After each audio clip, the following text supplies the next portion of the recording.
Praise the Lord. सभी विश्वासी भाई बहनों को प्रभु यीशु मसीह में जय मसीह की। बाइबल शिक्षा चैनल पर आप सभी का स्वागत है। हमारे इस चैनल को देखने के लिए आप चैनल को सब्सक्राइब करें और बेल आइकन के ऑल बटन को ज़रूर दबाएं, तभी आपको हमारी आने वाली हर वीडियो का नोटिफिकेशन मिलता रहेगा। आज मैं आपके लिए बाइबल की पुस्तक से मिलाप वाले तंबू के विषय कुछ गहरी बातों को लेकर आई हूँ कि मिलाप वाला तंबू क्या है और प्रभु यीशु मसीह से उसकी क्या समानता है। यह आपको निर्गमन अध्याय 29 से 40 में मिल जाएगा, जहां आप इसे विस्तार से पढ़ सकते हैं। तो चलिए भाइयों बहनों, हम वीडियो स्टार्ट करते हैं। बाइबल दर्शाती है कि यह उस समय की बात है जब मूसा इजराइलियों को सीने पर्वत की ओर ले जाता है, जहां परमेश्वर उन्हें 10 आज्ञाएं देते हैं तथा उनके साथ वाचा भी बांधते हैं उन्हें अब्राहम की आशीषों का वारिस होने के लिए। तब इजराइलियों ने सीने पर्वत के पास ही अपने डेरे डाले और वहां निवास भी किया। तब यहोवा ने मूसा से कहा कि इजराइलियों को मेरे लिए पवित्र स्थान बनाना है, जिससे मैं उनके साथ उस स्थान पर भेंट कर सकूं, उनसे मिल सकूं। ध्यान दे यहाँ कि पुराने नियम में ही मिलाप वाला तंबू होता था, यहोवा का पवित्र स्थान, उसको भेंट चढ़ाने का, उससे मिलने का। परंतु नए नियम में ऐसा कुछ भी नहीं था जब प्रभु यीशु आ चुके, जिसे हम आगे विस्तार से समझेंगे। तब आगे यहोवा ने कहा कि तंबू को बनाने के लिए कुछ महंगी धातुओं की आवश्यकता होगी, जिसका वर्णन आप पूरी तरह अध्याय 25 में विस्तार से पढ़ सकते हैं, जहां यहोवा परमेश्वर ने मूसा से तंबू को बनाने का वर्णन किया है और उसे इस तरह बनाने को कहा जिससे उसे एक स्थान से दूसरे स्थान तक ले जाया जा सके, अर्थात अलग अलग फोल्ड होने वाले पार्ट्स को बनाने को कहा गया, ताकि जब इजरायली किसी अन्य स्थान पर आगे जाएं तब उसे भी अपने साथ ले जाकर दोबारा स्थापित कर सके। तब जब भी इजरायली एक स्थान से दूसरे स्थान तक जाते तो वह उस तंबू को भी अपने साथ ले जाते थे। यह मिलाप वाला तंबू 2 हिस्सों में बनाया गया था। पहले स्थान को पवित्र स्थान कहा जाता था तथा दूसरे स्थान को अति पवित्र स्थान कहा जाता था। पहले स्थान में केवल याजक लोग ही भेंट चढ़ाने जाया करते थे तथा अति पवित्र स्थान में यहोवा का वास होता था और वहां केवल महायाजक ही जा सकते थे। ऐसी कंडीशंस थी उस समय मिलाप वाले तंबू में प्रवेश की। तब मूसा ने यहोवा से यह आज्ञा पाकर समस्त इजरायलियों से कहा कि जो भी इस तंबू के लिए अपनी भेंट लाना चाहते हैं वह ला सकते हैं। और उसने यह भी कहा कि इसे बनाने के लिए हमें कीमती धातुओं व कपड़ों इत्यादि की आवश्यकता होगी, और उसने उसे बनाने के लिए कुछ निपुण कारीगरों को भी चुना। यह आज्ञा मूसा ने यहोवा से पाकर इजरायलियों को सुनाई थी। तब सभी लोग मूसा के पास कुछ बैठे लाए, क्योंकि भाइयों बहनों, इजरायली मिस्र से बहुत से कीमती सामानों व सोने चांदी को लेकर ही निकले थे, इसीलिए उनके पास इतना था कि वे यहोवा के लिए भेंट दे पाए। तब वहां की स्त्रियों ने भी कुशलता से तंबू के कपड़े बनाए, उन्हें सिला। बहुत से लोगों ने यहोवा के तंबू के लिए भेंट भी दी।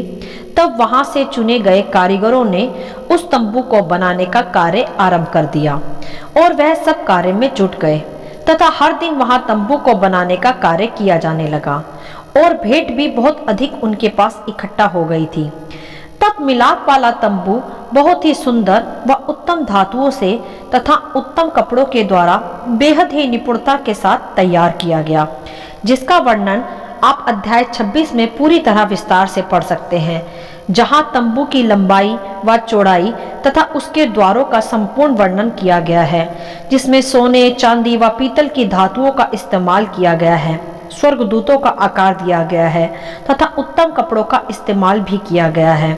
तब उसी में आगे चलकर बबूल की लकड़ी का संदूक भी बनाया गया, जिसे वाचा का संदूक भी कहते हैं, जिसे पवित्र स्थान में रखा गया तथा यह भी सुंदर रूप से सोने में सजा गया था। वाचा का संदूक में यहोवा की प्रतिज्ञाओं को तथा 10 आज्ञाओं की पट्टियों को भी उसमें रखा गया था। तब वहां आगे सोने की दीवट बनाई गई, जिसमें धूप वेदी जलाई जाती थी। तब वहां सुगंधित धूप भी बनाई गई तथा मेल बलि और होम बलि की वेदी भी बनाई गई, जिस पे यहोवा को भेंट दी जाती थी, जिसमें लोग शुद्ध मेमने को या भेड़ों को परमेश्वर के आगे बलि करते थे, क्योंकि यह लय व्यवस्था के अध्याय 1 वचन 4 में भी ऐसा लिखा गया है कि वह अपना हाथ होम बलि पशु के सिर पर रखे और वह उसके लिए प्रायश्चित करने को ग्रहण किया जाएगा। यह स्पष्ट करता है कि उस समय में पापों की क्षमा के लिए, प्रायश्चित के लिए ऐसा ही किया जाता था। तब उस बलि को याजक लोग पवित्र स्थान में चढ़ाते थे। केवल याजकों को ही पवित्र स्थान में जाने का अधिकार था।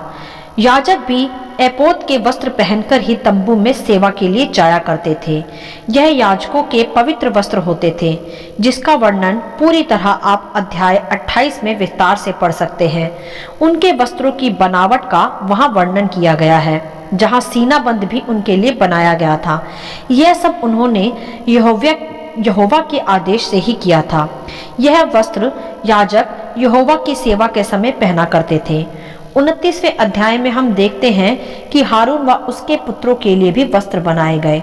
इसी प्रकार मिलाप वाले तंबू का तथा उसकी सेवा करने वालों का काम पूरा हुआ। वहां सब कुछ यहोवा के आदेश के अनुसार बनाया गया तथा तंबू वहां फिर खड़ा किया गया। तब जब यह कार्य पूरा हो गया, तब बादल की छाव ने मिलाप वाले तंबू को पूरा ढक लिया। इसका वर्णन अध्याय 40 में किया गया है। तब यहोवा का तेज पूरी तरह मिलाप वाले तंबू पर ठहर गया। यह बादल लोगों को संकेत देता था कि उन्हें कब कब चलना है। जब बादल तंबू से हट जाता तो इजरायली चलना आरंभ करते। जब बादल ठहर जाता तब वह वहीं रुक जाते थे। इस प्रकार उनकी यात्रा निर्धारित होती थी। जब बादल ठहरता तब यहोवा का वास भी तंबू में ठहरता था। तो इस प्रकार मिलाप वाले तंबू का निर्माण कार्य पूरा किया गया, जिसका विस्तार आप पूरी तरह अध्याय 29 से 40 में विस्तार से पढ़ सकते हैं, परंतु यहाँ इसका संक्षिप्त वर्णन ही किया गया है।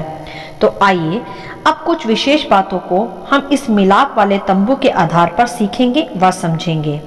मेरे प्रियो, जाने कि मिलाप वाले तंबू को बनाने का उद्देश्य क्या था। मिलाप वाले तंबू को बनाने का उद्देश्य यह था कि लोग तंबू के बहाने यहोवा को स्मरण करें तथा उससे मिलने का एक समय निर्धारित करें प्रतिदिन। वैसे तो परमेश्वर सर्वव्यापी है मेरे प्रियो, वह तो कहीं भी वास कर सकता है, परंतु यह मिलाप वाला तंबू इजरायलियों से परमेश्वर की भेंट को तथा पापों की क्षमा की भावना को दर्शाता है, जिससे वह उस परमेश्वर को स्मरण रख सके जिसने उन्हें मिस्र की गुलामी से छुड़ाया है तथा अपने सभी पापों की क्षमा मांगना भी सीख सकें। यहोवा अपने लोगों से एक पवित्र रिश्ता बनाना चाहते हैं, इसीलिए उन्होंने यह मिलाप वाले तंबू में पवित्र तथा अति पवित्र स्थान का भी उल्लेख किया है। परमेश्वर चाहते हैं कि वह मनुष्य के साथ उनके बीच वास करें, जैसा कि निर्गमन अध्याय 29 के 45 वचन में स्पष्ट किया गया है, जहां लिखा है कि मैं इजरायलियों के मध्य निवास करूंगा और उनका परमेश्वर ठहरूंगा। हालेलुया। यह स्पष्ट करता है कि यह मिलाप वाला तंबू परमेश्वर से उनके लोगों के मिलाप के लिए ही बनाया गया था, जहां परमेश्वर अपने लोगों से मिलता तथा उनके प्रायश्चित को फिर स्वीकार करता। इस स्थान पर महायाजक वर्ष में एक बार ही प्रवेश करते थे। यह अति पवित्र स्थान को एक विशेष पर्दे से अलग भी किया गया था, जो इस बात को दर्शाता था कि उस समय की सभी लोग परमेश्वर की उपस्थिति में नहीं जा सकते थे, क्योंकि उनके पाप को लेकर वे अति पवित्र स्थान में प्रवेश नहीं कर सकते थे। इसीलिए वहां केवल महायाजक ही जाया करते थे। यह मिलाप वाला तंबू दर्शाता था कि यहोवा मनुष्य के साथ एक संबंध बनाना चाहता है, और यह तंबू यह भी स्पष्ट करता था कि मनुष्य यहोवा के सम्मुख पाप को लेकर नहीं जा सकता था। उसके लिए प्रायश्चित की भेंट आवश्यक थी तथा उसे भी याजक तथा महायाजक ही भीतर ले जा सकते थे। इसीलिए यहोवा ने मनुष्य से संबंध के लिए याजकों द्वारा मेल बलि चढ़ाने का उपदेश दिया था। होम बलि अर्थात पापों की प्रायश्चित की बलि, क्योंकि कोई भी मनुष्य पाप को लिए यहोवा के पवित्र स्थान से संबंध नहीं रख सकता था। यह वर्णन किया गया है लय व्यवस्था अध्याय 4 के वचन 35 में, जहां लिखा गया है कि और याजक उसे वेदी पर यहोवा के हवनों के ऊपर जलाएं और इस प्रकार याजक उसके पाप के लिए प्रायश्चित करे और वह क्षमा किया जाएगा। हालेलुया। यह था तब मनुष्य का यहोवा से संबंध बनाने का एकमात्र उपाय। तब यहोवा से संबंध बनाने के लिए पशु बलिदान तथा इसी प्रकार मेल बलि आवश्यक थी। परंतु मेरे प्रियो, यह भी अंतिम समाधान नहीं था यहोवा से संबंध बनाने का, क्योंकि इसमें नियम तथा व्यवस्थाएं तो थी, परंतु मन फिराव कहीं ना था। केवल इस नियम के आधार पर शास्त्री फरीसी चल निकले। मूसा की व्यवस्था तथा मिलाप वाले तंबू में केवल उस समय फरीसी शास्त्री ही याजक तथा महायाजक के रूप में प्रवेश किया करते थे। अन्य लोगों को वहां जाने की इजाजत नहीं थी, क्योंकि शास्त्रियों और फरीसियों में भी मन फिराव ना रहा। तभी यह अंतिम उपाय ना रहा। अंतिम उपाय था मेरे प्रियो हमारा प्रभु यीशु मसीह, जिसके आने के पश्चात हम व्यवस्था से नहीं वरन विश्वास से धर्मी ठहरे। पहले धर्मी होने के लिए मिलाप वाले तंबू में प्रवेश के लिए पशु बलि की जाती थी। यहोवा से संबंध बनाने के लिए वे भी महायाजक व याजकों के द्वारा, और वह भी बहुत ही सख्त नियमों के साथ, जैसा वर्णन किया भी गया है संपूर्ण अध्यायों में। फिर भी मनुष्य का संबंध यहोवा से पवित्रता से नहीं बन पाया। परंतु जब यहोवा ने देखा कि तब भी मनुष्य का संबंध यहोवा से पवित्रता से नहीं बना, तब फिर परमेश्वर ने उत्तम उपाय किया, जो उत्तम भी था और आखिरी भी, प्रभु यीशु के रूप में परमेश्वर का खुद मनुष्य जाति के लिए बलिदान होना। हालेलुया। क्योंकि यहोवा परमेश्वर तो दयालु है, वे तो चाहते हैं कि मनुष्य का संबंध परमेश्वर से जुड़े और वह उनके भीतर वास करे, और पाप के कारण वह जुड़ नहीं पा रहा था। इसीलिए उन्होंने अपने इकलौते पुत्र को एक शुद्ध मेमने के रूप में संपूर्ण मानव जाति के लिए बलिदान किया, जिसके पश्चात फिर किसी भी बलिदान की कोई आवश्यकता ना बची। अब जो प्रभु यीशु के बलिदान पर विश्वास करता है तथा उसे ही अपना एकमात्र परमेश्वर स्वीकार करता है, उसका संबंध फिर खुद ब खुद यहोवा से, अपने पिता से जुड़ जाता है।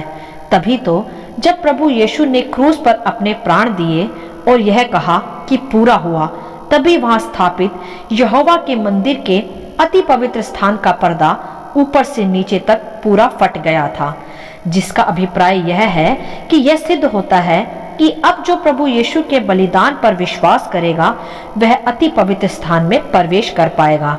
केवल कोई याजक या महायाजक नहीं, वरन प्रत्येक जन विश्वासी तथा धर्मी कहलाएगा यीशु के बलिदान पर विश्वास के पश्चात। हालेलुया।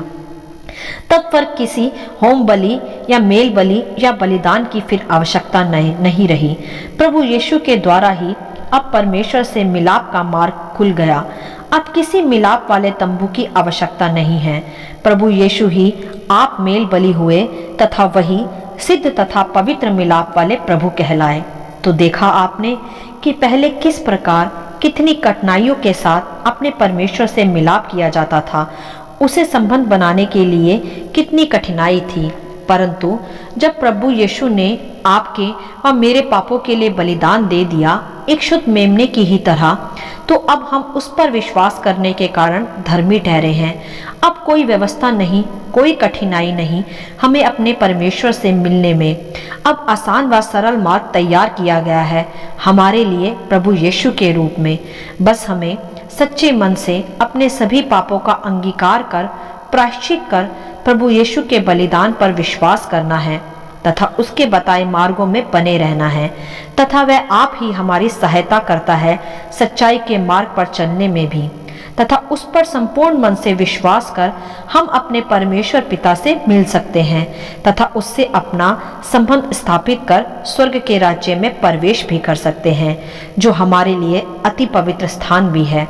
यही है आज हमारा मिलाप वाला तंबू मेरे प्रियो, जिसके द्वारा हमारा संबंध यहोवा परमेश्वर से फिर से जुड़ पाया तथा उसके रहमत के बादल अब सदा हम पर छाया भी करते हैं, जिससे हम हर दिन प्रभु के साथ प्रार्थना में जुड़कर पवित्र बनते जाएं। जिस प्रकार यहोवा मिलाप वाले तंबू में रहता था, उसी प्रकार स्वयं यहोवा प्रभु यीशु में भी वास करता है तथा अपने पवित्र कलाम को, अपनी व्यवस्था को अब प्रभु यीशु के द्वारा हमें सिखाता है और हम पर जाहिर भी करता है। पहले मिलाप वाला तंबू मध्यस्थ था यहोवा से मनुष्य की भेंट का, परंतु अब प्रभु यीशु मध्यस्थ है हमारा परमेश्वर से मेल का। मिलाप वाला तंबू संकेत था मेरे प्रियो प्रभु यीशु के बलिदान का, कि जिस तरह मिलाप वाला तंबू यहोवा से मेल का एकमात्र जरिया था उस समय, उसी तरह प्रभु यीशु भी अब एकमात्र जरिया है यहोवा से मिलने का। हालेलुया। तो आपने समझा कि किस प्रकार मिलाप वाले तंबू में उस समय प्रवेश किया जाता था याजक और महायाजकों के द्वारा, और किस प्रकार परमेश्वर पिता से मिलाप वाले तंबू के द्वारा ही भेंट की जाती थी। परंतु आज प्रभु यीशु के द्वारा हम अपने परमेश्वर से मेल मिलाप कर सकते हैं। प्रभु यीशु मसीह ही आज हमारे लिए मेल बलि हुआ है, हमारे लिए वही मेल वाला तंबू है और वही परमेश्वर से मिलने का एकमात्र जरिया है। जो प्रभु यीशु पर विश्वास करता है वह अपने पिता परमेश्वर से फिर भेंट कर पाता है। अब हमें किसी होम बलि और मेल बलि की आवश्यकता नहीं, क्योंकि प्रभु यीशु मसीह हमारे लिए आप ही शुद्ध मेमने के रूप में बलि हो गया। अब किसी बलिदान की हमें आवश्यकता नहीं, बस हमें सच्चे मन से प्रभु यीशु पर विश्वास करना है और अपने पिता से मेल मिलाप करना है। हालेलुया। आशा करती हूँ इस मिलाप वाले तंबू का और प्रभु यीशु की समानता का अंतर आज आपने समझा होगा। परमेश्वर आपको अपनी पवित्र आत्मा की भरपूरी से सदा भरता रहे। यदि आप चाहते हैं कि दूसरे भी इसे सुनकर आशीष पाएं, तो आप दूसरों के साथ भी इसे बांट सकते हैं, क्योंकि हमारे प्रभु यीशु मसीह की यही इच्छा है। आमीन and God bless you all.